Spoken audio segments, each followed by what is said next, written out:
Cari amici e amici di Un Sorriso in Più Family, buongiorno, sono Simone e vi do il benvenuto alla rubrica settimanale sportiva con gli eventi del weekend appena trascorso e della settimana.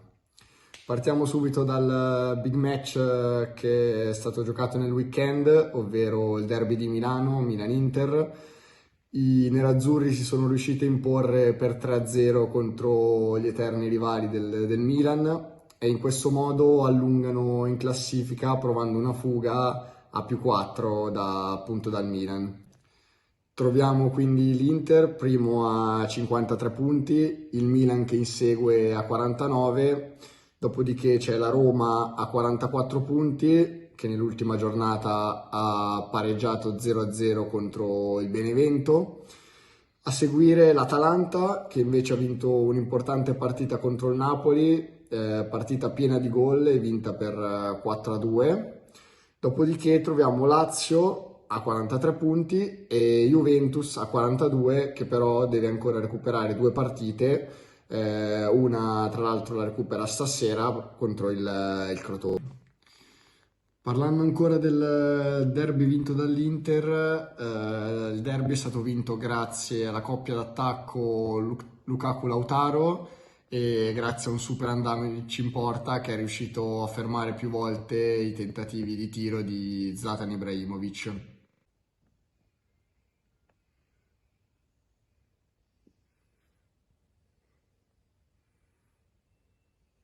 Le partite che invece sono state giocate nel weekend sono Fiorentina-Spezia, che ha visto imporsi la Fiorentina per 3-0, Cagliari-Torino, che ha visto vincere il Torino per 1-0, Lazio-Sampdoria, che ha visto vincere la Lazio per 1-0, Genova-Verona, che è finita con un punteggio di parità pari a 2-2, Sassuolo-Bologna, anch'essa finita in parità per 1-1. Poi troviamo anche Parma-Udinese, anch'essa finita con un punteggio pari a 2-2. Milan-Inter che, come ho già detto, è finita per 3-0 per l'Inter. Atalanta-Napoli che ha visto vincere l'Atalanta per 4-2. Ed infine Benevento-Roma che è finita in parità per 0-0. Parlando invece di altre competizioni, ovvero delle competizioni europee, questa settimana ha giocato, come avevo già preavvisato, la Juventus, che però purtroppo ha collezionato una prestazione molto deludente, infatti ha perso per 2-1 contro il Porto, nonostante la Juventus partisse nettamente favorita.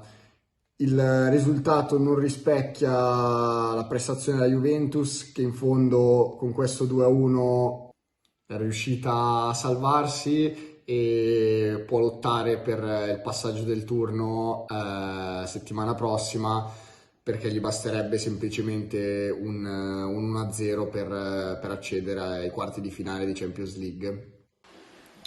Mentre per quanto riguarda l'Europa League, ovvero l'altra competizione europea, questa settimana hanno giocato il Milan contro la Stella Rossa, che è finita con un punteggio di parità pari a 2-2, e inoltre anche Granada contro Napoli, che ha visto perdere il Napoli per 2-0.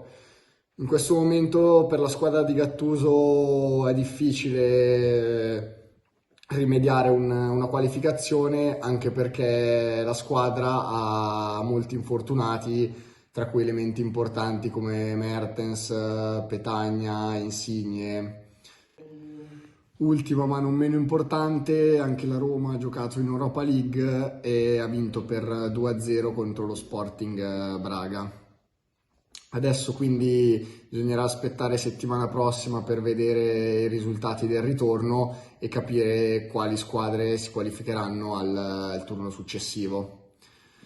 Per quanto riguarda invece il Como, in Serie C continua a vincere, continua a far sognare i tifosi e si trova attualmente ancora primo in classifica, cercando una fuga per poter essere promossa l'anno prossimo nel campionato successivo, ovvero la Serie B. Parlando invece dei prossimi appuntamenti, abbiamo Lazio e Atalanta che giocheranno in Champions League rispettivamente contro Bayern di Monaco e Real Madrid, quindi non avranno di certo due avversari semplici da affrontare e si spera riescano a portare a casa ottimi risultati. Mentre per quanto riguarda la Serie A, il big match della prossima giornata sarà Milan-Roma. Le altre squadre, le altre big italiane affronteranno squadre più alla portata e probabilmente si inizierà già a capire se Milan, Juve, Atalanta e Napoli riusciranno a star dietro alla marcia prepotente del club nero-azzurro. Con questo è tutto, vi saluto e vi do appuntamento alla prossima puntata della rubrica settimanale sportiva. È stato un piacere stare con voi, vi saluto, alla prossima.